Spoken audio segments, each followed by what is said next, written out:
Starting this morning where we left off last night, feeding termites to the ducks. Termites seem to build without stopping and the duck seems to eat without stopping. Our little pomelo tree, grapefruit tree, we will now be planting next to the biochar. So if you want to see how we made the biochar, let's go back 2 or 3 days. Gonna open it up and then we're gonna plant it right there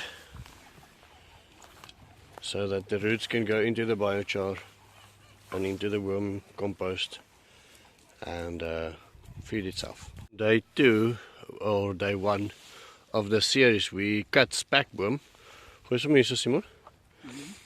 And so we had to let them dry for a week. Spekboom is a very nutritious plant containing loads of vitamin C, and like succulents and cactus, you let it dry for a week or 2 before you plant it. It actually still feels like wet wood, so it hasn't dried out completely. And then what you do, you scar it with a knife and then you plant it flat into the ground like that, with little pieces sticking out. And then everywhere where you make little scars on it with a knife, let me just show you quickly, just like that, that will then give it the ability to make roots there. So we'll do that all over them and then we will plant them. We just came back from collecting the food, the pig food for the day, or we do it twice a week. We got quite a nice haul, and so I left the guys alone with the spekboom, see how they did, and show you quickly. Ended up planting spekboom close to everything that gets water. There.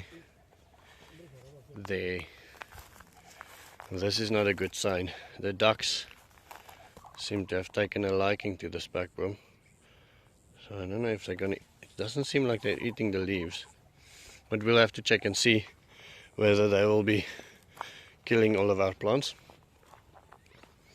Everything that gets water, like this patch of onions, that patch of onions there, this prickly pear here,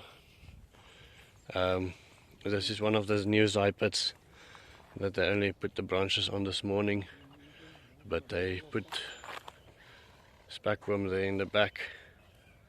There, look, he's putting some spekboom more there in the back, close to those zypets over there.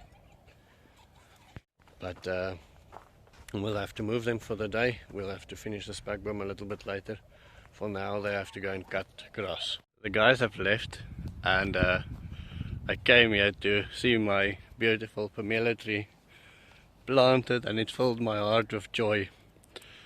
And I realized that if I just pushed in a little bit more money, then this tree could have been that high, and this food forest could have been 5 years ahead.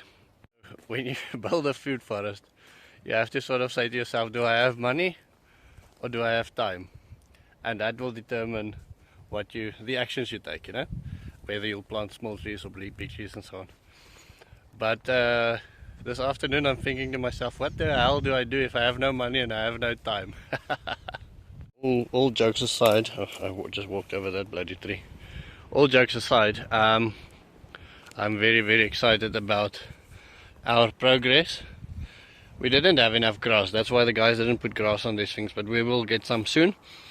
And the spekboom are doing well. Seems like the ducks left them alone, which is nice. I was scared that the ducks would keep on pecking at them and eating them. And so here you can see little spekboom there, and there is a little orange citrus tree there growing strong next to this zypet here. There's a prickly pear there. There's some spekboom right next to it. So the spekboom are one of the few succulents that actually fixes nitrogen. So when you cut it and you put it down, it fixes quite a bit of nitrogen as well. We planted them next to everything that gets water, and then as they grow older, we'll sacrifice the one or the other. If the lemon tree survives, obviously that's the higher value tree. Then you cut the spekboom down, and if the lemon tree doesn't survive, then the spekboom has been growing in that water for the same amount of time. So you plant them a little bit denser, and then later on you make your choices. But you use the same amount of water, growing double the amount of trees that you would have. The cool thing that happened today is we sold 2,600 earthworms, and so I wasn't here for that. I asked Ims to send me a video of them picking it, and so that's the video that I will close up with. As you are seeing, we put 2,000 worms here inside. We are busy counting worms. This black one is having 2,000.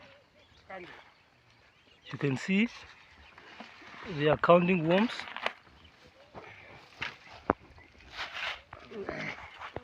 They are counting worms.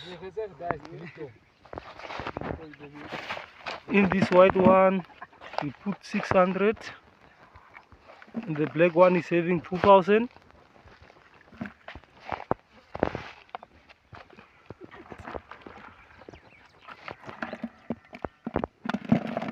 That is 600. End of my story.